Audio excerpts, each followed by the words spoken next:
share of... Even the doctors at Vanderbilt said I was a miracle after they saw my whole record of things that have happened to me. So. And they don't even know the things that haven't happened, right? No, that's right. They haven't. No. Yeah. No, I've had a lot of experiences, a lot of near-death experiences, and a lot of medical experiences, you might say. So I'll just start at the start. Yeah. I was born in Cleveland, March 31st, 1941, University Hospital. Yeah. The problem was I was a breech birth, and my head was caved in. Oh. And in those days, that was a serious thing. But they had to take instruments, and I have a scar on the side of my head. You know, they pulled my head out. So one of the big impacts on my life was when I was 13 and I had rheumatic fever. For people who don't know, tell us a little bit about what rheumatic fever is. Yeah, rheumatic fever is, it affects your heart, and it's a fever. You do have a fever, but what it does, it causes all your joints to swell up, and you get paralyzed is what happens. And die, like most of You can die. You can die. Yeah. I just went to bed. I didn't feel good at all, and I had a sore throat. And that's the first sign of a rheumatic fever, and they'll tell you that today. Yeah. If you have a real sore throat, sometimes that happens. But you knew just something wasn't right. I didn't think it was serious. Right. So I went to bed, and the next morning I couldn't move. I was just paralyzed. I couldn't move, and I was pretty good sized then. I was 13 years old. It's 1954. So I called down, and my dad said, "Hey, Earl, when the hell are you going to get downstairs here and eat breakfast?" You know, I said, "I can't move. I cannot move my arms. I can't move my legs." And so he picked me up bodily like a kid, you know, and he carried me downstairs, put me in the car, and took me to the hospital, and that's where I stayed for quite a while. Yeah. In those days, it was common with polio, by the way, to put polio kids in an iron lung. It was a big metal tube, and all you could see is the kid's head sticking out. And it was pressurized, you know, so it helped them breathe. Yeah. And I said, my God, I prayed that I wouldn't go into an iron lung. I did a lot of praying. I did a lot of praying my whole life. I mean that's something I do a lot of. So that was kind of a big deal for me in my lifetime. How did it turn out? Like what? So tell me. Like so you were. Well, so you were in the hospital. So yeah, I was in the hospital for several weeks, and then they were giving me penicillin shots. In fact, I got penicillin shots in my butt every month until I was 21 years old. Yeah. I asked the doctor who was treating me. I said, how long do people live with this? You know, I mean, I know it was serious because I couldn't move. You know.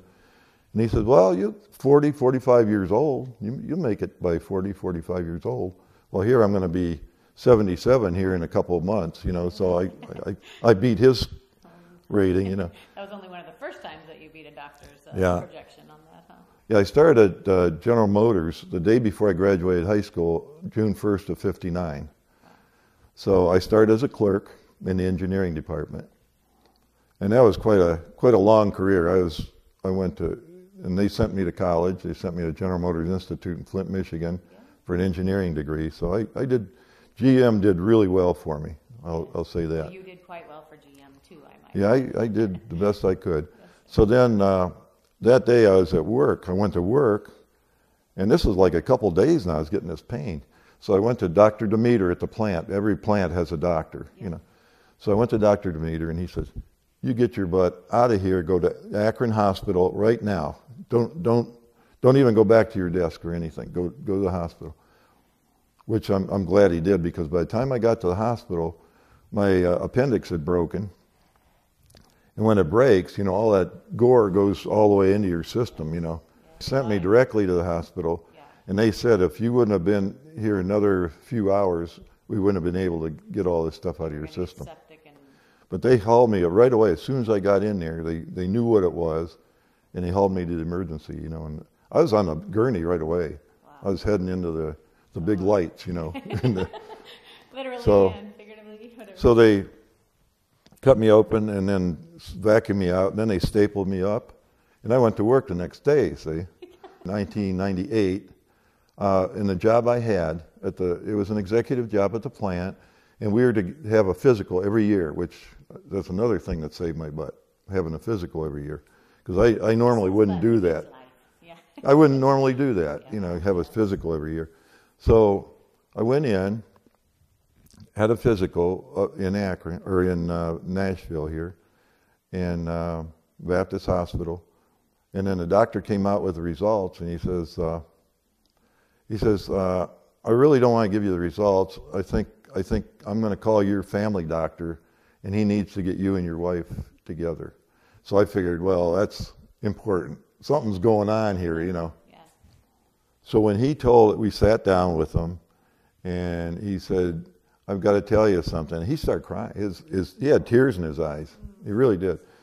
He says, you have a type of leukemia. It's called chronic lymphocytic leukemia.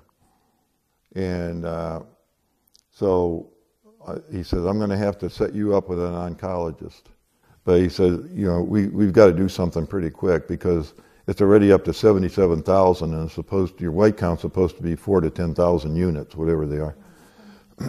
So he says, we're going to schedule you for some 2 types of chemo.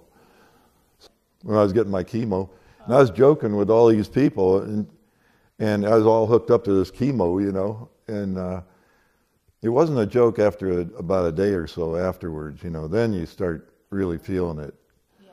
So when you say really feeling it, what was happening? Oh, you just feel like you're not even alive. When I found this out, the first thing I did, I had been in the General Motors stock program for 10% of my wages ever since when I started back in '59.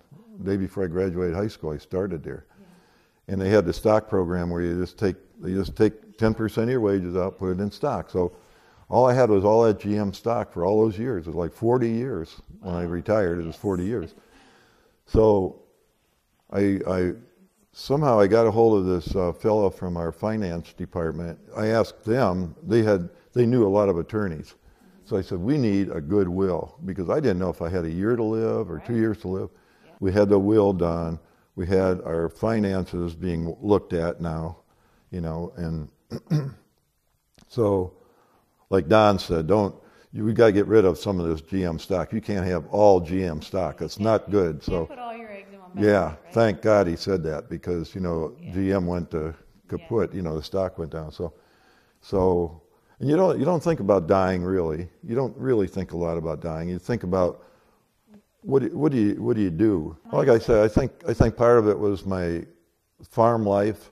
Part of it was my plant life, because a lot of the things I did, I had to solve problems in the plant. Yeah. And if there's a problem that came up, you just solved it. Just took care of it.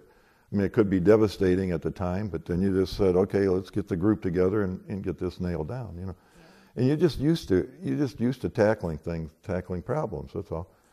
But I guess I put my life in God's hands.